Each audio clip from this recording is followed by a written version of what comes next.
Kami na may pakikita sa inyo ang ugnayan ng mga locators or investors ng lungsod ng Biñan, Laguna kung paano sumusuporta ito sa programa ng lungsod ng Biñan, Laguna sa ilalim ng panunungkulan ni Mayor Len Alonte. Kung maganda kasi ang ginagawa at nakikita may programa at proyekto, talagang suportado po. Hindi lamang ng mamayan kung hindi maging ang mga negosyante nito. Kami pakikita sa inyo sa South Bill 5A. Ito pa ay tinuturing na pinagtutuunan ng pansin na mga programa ng lungsod upang sa ganon ay lubos-lubos na masuporta ng pangailangan ng mga relocatees na nanggaling po sa release ng tren kung saan dito po nilipat at tinanggap ni Mayor Len Alonte. Andito po ang Kabuuan. Mga kaibigan, isa po ito sa lugar na laging binababaan ni Mayor Len Alonte. Ito po kasi yung mga relocatees natin sa Metro Manila na tinanggap po ng lungsod ng Biñan, Laguna. At napakaganda ng ating pakipanayam sa mga presidente, sa barangay captain sapagkat masarap na raw pong mamuhay sa lungsod ng Biñan. Nakapag-adjust na raw po sila at damang-dama nila na sila po ay talagang inaaruga at minamahal. Andito na po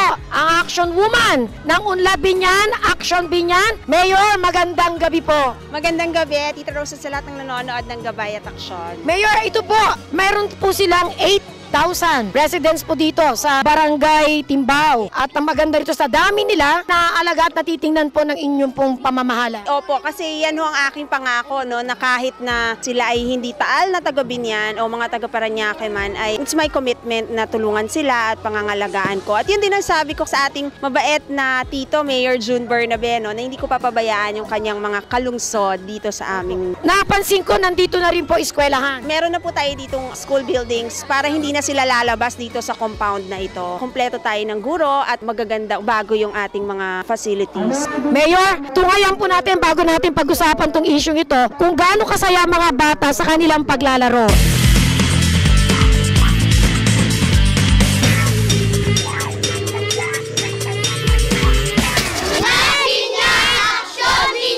So ang pinakamaganda na nangyari ngayong araw na hindi lamang yung mga material na bagay na binigay ng Yutaka Philippines, no, pero yung magandang relasyon ng Biñan o ng city government at ng ating mga locators. Sabi ko nga kanina, no, hindi lamang sila nandirito para mamuhunan. Yung ibang mga kumpanya, yun lang yung kanilang purpose, mamuhunan, magnegosyo. Pero ang Yutaka Philippines ay pinapakita nila na concerned din sila sa kabutihan ng kanilang komunidad. So hindi lang pagpapayaman o hindi lang para kumita ang kanilang adhikain dito. And isa na nga itong Barangay Timbao na binigyan nila ng mga computers, playground, sports equipment din silang pinamigay. Ang maganda dito, meron din silang hindi lang lahat kumbaga shinolder ng Yutaka Philippines. Yun ding mga iba nilang mga kapartners ay nag-share din tulad ng Honda Cars, yung Armstrong na companies and yung iba pang companies sa LTI ay nag-share din through the leadership ng Yutaka Philippines. Kaya talagang very thankful ako kanina. Dumating pa ang kanilang presidente, no, yung Japanese president ng Yutaka Philippines, si Mr. President Ida. Nagbigay siya ng panahon. Hanggat sa lahat, yun yung mga ating tinetreasure, yung pagkakaibigan, matatag na pagkakaibigan, matatag na partnership, yung kanilang pagmamahal at yung time, no, na bibigay sa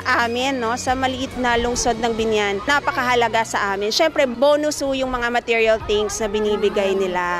Papasalamat po sa Yutaka, sa akin Mayor. Kasa natin po ngayon, tatanim po ng mga halaman. Ito po, tatanover. Ito pong mga palaruan yan. Buhay dito, Kap. Kompleto kayo. May eskwelahan. Maganda po naman ang pabahay program ng gobyerno. Ito naman wala akong problema dito sa Barangay Timbao, tsaka tahimik naman po dito. Lahat-lahat po kami dito, nasa 8,000 na ngayon pag kasama po itong Parañaque. Okay po, eskwelahan natin dito. Hanap buhay, kamusta? Okay naman po, sila po naman andito po sila katigil. Hanap buhay po naman ng mga tao dito. Ako, nagpapasalamat kay Mayora Len Alonte na kami sinusuportahan, tsaka yung bigay ng Yutaka Philippines. Papasalamat din kami. Unlad Biñan, action agad. Paano po ba na-avail nitong mga taong ito ang kanilang pong pribiliyo magkaroon ng sariling bahay at lupa? So bago sa panimula po ng aming proyekto, meron na po kaming target talagang beneficiary na kung saan dito po sa Timbao, sila po yung nanggagaling sa Parañaque. So yung pong remaining namin na mga housing unit, yun po yung nilaan para sa LGU natin para magkaroon ng alokasyon yung ating LGU. Sa panimula po ng kanilang pagdating dito, 1 taon po yung moratorium, wala pong bayad yun para sa 1 taon. So pagdating po nung ka-2 taon nila, saka po sila mag-uumpisa ng kanilang pagbabayad, 200 pesos po yun per month. Bali po, lumalabas po ang unit natin, 150,000. Meron po kami sa NHA na isang departamento na kung saan ito po yung aming livelihood department na siya po yung nakikipag-ugnayan para po doon sa mga training, seminars, para po doon sa ating mga mamamayan ng Southville 5. Suportado po siyempre ng ating mayora yan. Unlad Binyan, action Binyan.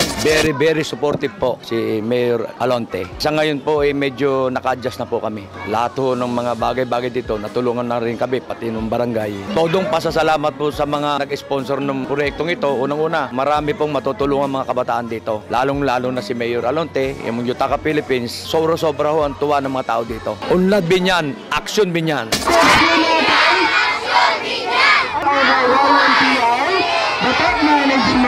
Sabi ng NHA, may livelihood program. Yes, meron. Nag-partner din kami dyan ni Mayor Bernabe. Namigay sila ng mga sewing machines. And kami naman sa part ng city ay tinitrain namin sila. Third batch na ang nagtitrain ng livelihood programs. Like yung sewing, yung health and wellness. Huli nila yung dressmaking. Tinutulungan namin sila through yung mga seminars. And after that, sinabi ko nga dahil bawal na ang plastic dito sa lungsod ng Binyan, mamimigay ako ng mga baskets. And sila yung pinapagawa ko ng baskets and bibilhin yun ng city government sa kanila. Para naman maging tunay na katuang ng pamahalaan, umunlad din yung kanilang pamumuhay. Kasi pag hindi, lahat ng mga masasamang gawain ay malalabas yan. Magiging problema lang din ng lungsod. At higit sa lahat, gusto ko ngang pinaparamdam ko sa kanila na kahit hindi sila taal na taga Binyan, sila'y akin din at sila'y Binyanenses. Mayor, samantalahin ko na. Nanood kayo ng Manny Pacquiao eh. Si Manny Pacquiao po ay taga-lungsod ng Binyan. Baka gusto niyong bumate. Oo, adopted son natin ang ating hero no sa sports no, ng ating Congressman Manny Pacquiao. Kaya every game niya talagang nagsusupport tayo and mula noon hanggang ngayon di nagbabago ang ating pagtingin sa kanya. Very proud tayo.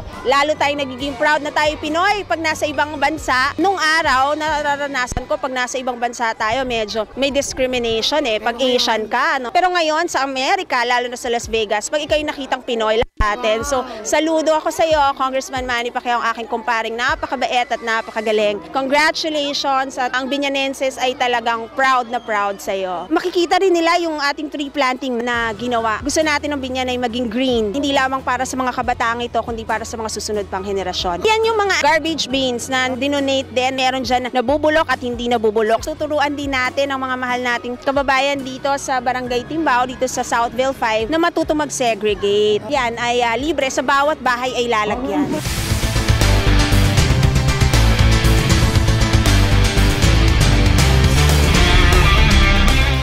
Nagpapasalamat tayo syempre sa sponsors natin na mga doctors from the US, from New York. Sila Dr. Bel, Yuvienco Belizario at saka si Christian Belizario. So nagpapasalamat tayo sa napakalaking tulong na ibinigay nila sa atin. Kami yung isa sa sponsors nitong project and we're hoping that we will be able to do this every year. Kami nagpapasalamat sa Hanalian Foundation na bigyan kami ng tulong dito sa aming mga constituents sa pagdi-deworm, vaccination. Sila naman ay mga taga-states na nagpunta dito para lang tumulong sa ating mga kababayan. Mag-anak po sila ng ating mayor. I just want to thank the mayor for allowing us to do this project, to allow the people to receive these vaccines and the kids to receive the deworming and to receive the free vitamins. Hoping our group can do this every year. We can come back next summer maybe to help out. Unlad Binyan, action Binyan. Nagpapasalamat po kami sa ating City Mayor Len Alonte sa kanya pong magsuporta at lalo po sa Open Heart Foundation.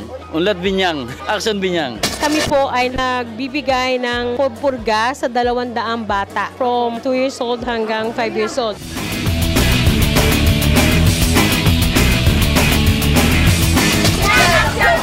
Sa lahat ng aking mga kababayan at sa lahat ng mga locators, lahat ng partners ng lungsod ng Binyan, maraming salamat po sa inyo. Asahan po ninyo ng lahat ng biyaya na ibinibigay nyo sa aming lungsod ay aming papangalagaan, papalakasin, talagang pagyayabungin. Tuloy tayo magsama-sama, Unlad Binyan, action Binyan.